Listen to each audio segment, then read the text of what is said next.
اور ہم اس طرح ابراہیم کو آسمانوں اور زمین کے عجائبات دکھانے لگے تاکہ وہ خوب یقین کرنے والوں میں ہو جائیں۔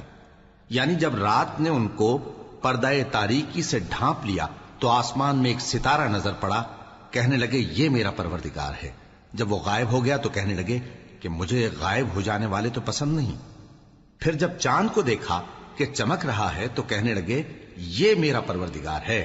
لیکن جب وہ بھی چھپ گیا تو بول اٹھے کہ اگر میرا پروردگار مجھے سیدھا رستہ نہیں دکھائے گا تو میں ان لوگوں میں ہو جاؤں گا جو بھٹک رہے ہیں۔